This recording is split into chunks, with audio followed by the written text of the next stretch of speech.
का विषय तुलसीदास जी की भक्ति पद्धति। जैसा कि आप जानते हैं, तुलसीदास भक्ति काल की सगुण काव्य धारा में राम मार्गी भक्त हैं। उनकी भक्ति भावनात्मक संबंध पर आधारित है और भावना के लिए सगुणता अनिवार्य है। अतः तुलसीदास की भक्ति सगुण भक्ति है और साथ ही तुलसी की भक्ति में सामाजिकता का गुण भी निहित है।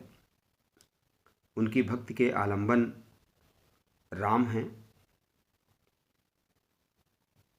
यदि हम उनकी भक्ति पद्धति का विश्लेषण करें तो सर्वप्रथम नारदी भक्ति सूत्र में नवधा भक्ति का उल्लेख किया गया है। नवधा भक्ति अर्थात भक्ति करने के 9 प्रकार। तुलसीदास जी के यहाँ नवधा भक्ति के सभी प्रकार पाए जाते हैं, लेकिन सर्वाधिक महत्वपूर्ण है उनकी दास्य भाव की भक्ति। मूल रूप से दास्य भक्ति, जिसमें आत्मनिवेदन के स्वर की प्रमुखता होती है। यह माना जाता है कि ईश्वर सर्वशक्तिमान है और भक्त में हीनता का भाव होता है। ईश्वर के सम्मुख भक्त एकदम दास्य भाव से या हीनता के भाव से अहम शून्यता की स्थिति में उपस्थित होता है। यहाँ पर प्रायः प्रेम मूलक भक्ति नहीं है। इस पद्धति में राम श्रद्धेय हैं, प्रेमी नहीं। इसी कारण इनमें लघुता का या हीनता का बोध होना स्वाभाविक है। सेवक सेव्य भाव बिनु भव न तरय उर्गारी। सेवक और सेविक का भाव भक्ति की प्रधान शर्त है, किंतु तुलसी ने हमेशा ही दास्य भाव की भक्ति नहीं की है। कहीं कहीं कुछ अन्य भाव भी मिलते हैं, यद्यपि प्रमुखता दास्य भाव की ही है। काम ही नारी पियारी जिमि लोभ ही प्रिय जिमि दाम, तिमि रघुनाथ निरंतर प्रिय लागहु महि राम। कुछ ऐसी पंक्तियां भी, कुछ ऐसी उक्तियां भी तुलसीदास जी के साहित्य में मिल जाती हैं। या फिर प्रीति राम सो नीति पथ, चलिए राग रिस जीति, तुलसी संतन के मते इह भगत की रीति। तुलसीदास ने इसी प्रकार की भक्ति की है जो दास्य मूलक है, यद्यपि इसमें ऐसा नहीं है कि प्रेम का पूर्णतः अभाव हो। यद्यपि उनका मानना है कि राम के प्रति भक्ति नैतिकता के बिना संभव नहीं है।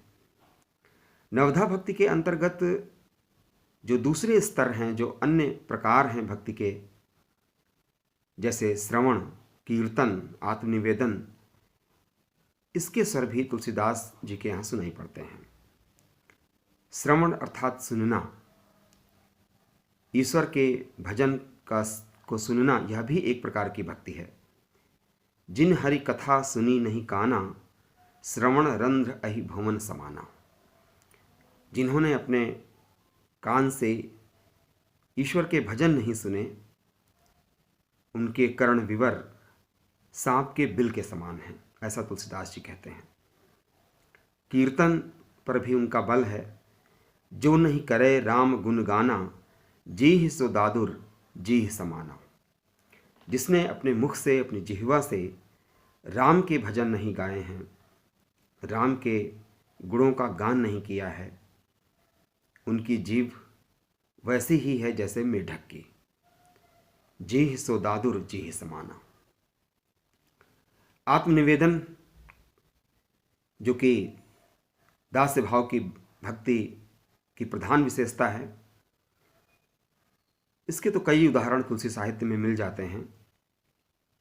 एक भरोसो एक बल एक आस विश्वास, एक राम घनश्याम हित चातक तुलसीदास। राम के प्रति, अपने उपास्य के प्रति एक गहरी प्रतिबद्धता, एक गहरा भरोसा, दृढ़ एक भरोसा तुलसीदास जिसे व्यक्त करते हैं। एक भरोसो एक बल एक आस विश्वास, एक राम घनश्याम हित चातक तुलसीदास। यह अपने ईश्वर के प्रति उनकी प्रतिबद्धता है। उनका गहरा भरोसा है। सगुण भक्ति बनाम निर्गुण भक्ति का विमर्श तुलसीदास जी के समय एक प्रधान विमर्श था। जैसा कि पहले भी ये बताया जा चुका है, कबीर आदि संत निर्गुण ब्रह्म के उपासक, जबकि सूरदास तुलसीदास जी सगुण ईश्वर के उपासक हैं। पूरे भक्ति काल में यह विभाजन दिखाई पड़ता है। कुछ संत निर्गुण ब्रह्म के उपासक और कुछ भक्त सगुण ईश्वर के उपासक हैं। तुलसीदास ने स्पष्ट घोषणा की है, जैसे जितने स्पष्टता के साथ कबीरदास जी ने निर्गुण ब्रह्म के पक्ष में अपना मत दिया था। दशरथ सुत्य लोक बखाना, राम नाम का मरम है आना कहकर, उतनी ही जोरदारी से, उतनी ही स्पष्टता के साथ तुलसीदास सगुण ईश्वर के पक्ष में अपना मत देते हैं। जेहि इमि गावहि वेद बुद्धि, जाहि धरहि मुनि ध्यान, सोई दशरथ सुत भगत हित, कौशलपति भगवान।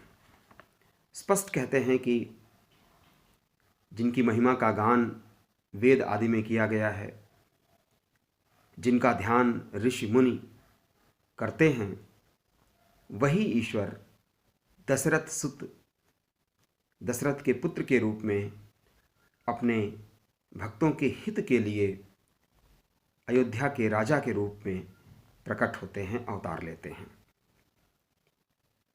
निर्गुण और सगुण में तुलसीदास जी के यहाँ उस प्रकार का द्वंद्व नहीं है जैसा द्वंद्व कबीर या फिर सूरदास जी के यहाँ दिखता है। कबीर ने बाकायदा सगुण ईश्वर को खारिज किया है। सूरदास जी का मत सगुण ईश्वर के पक्ष में है, जबकि तुलसीदास जी ने इस द्वंद्व का समाहार करते हुए निर्गुण और सगुण में कोई तात्विक भेद नहीं माना। उनका कहना है कि अगुन ही सगुन ही नहीं कछु भेदा, गाँव ही मुनि पुराण बुध वेदा।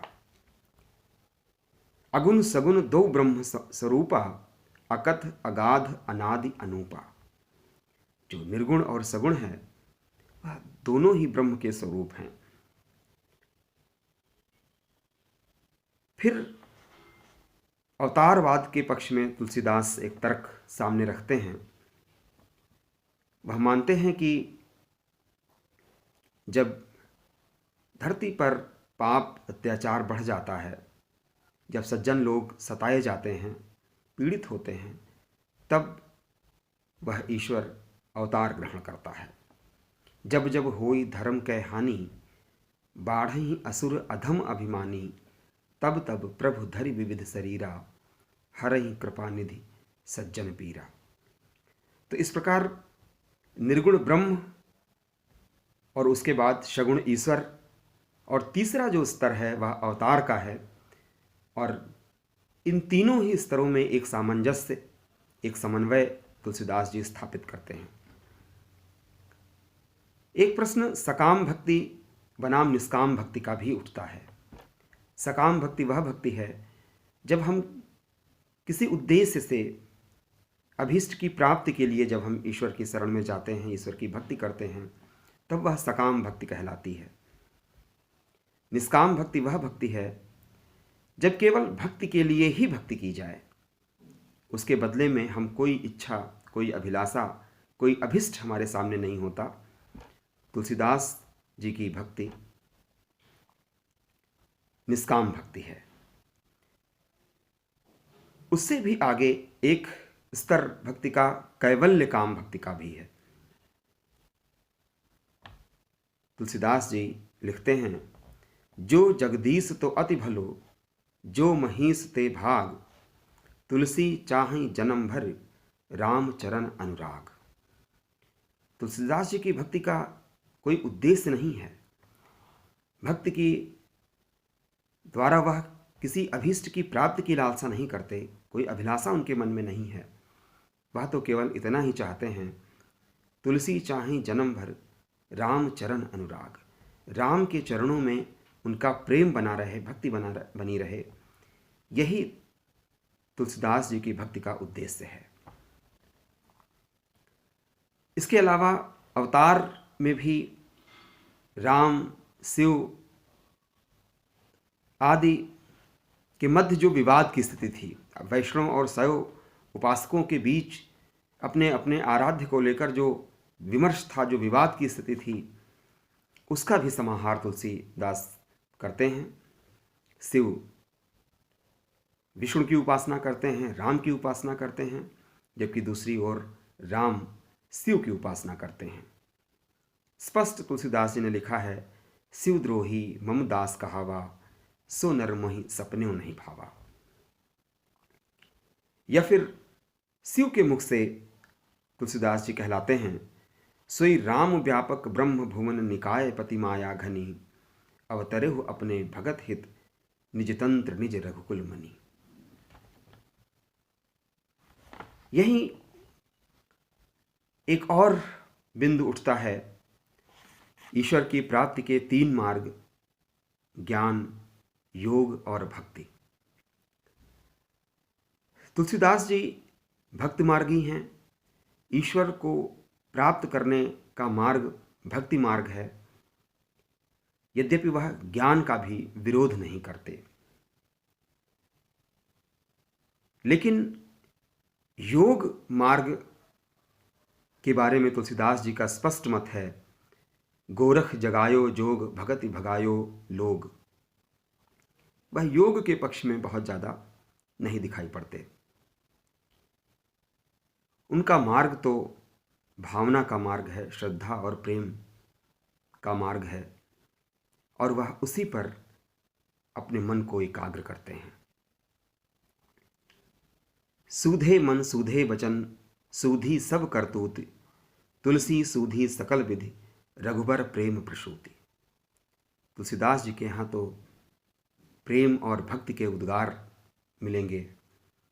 कठिन योग प्रक्रिया, इड़ा पिंगला सुषुम्ना सहस्त्र चक्र भेदन, षट चक्र भेदन जैसी स्थितियाँ तुलसीदास जी के यहाँ वह वर्णन का विषय नहीं है। इस दृष्टि से तुलसीदास जी की भक्ति पद्धति न केवल विशिष्ट है, बल्कि भारतीय जनमानस के अनुकूल भी है। उनकी भक्ति पद्धति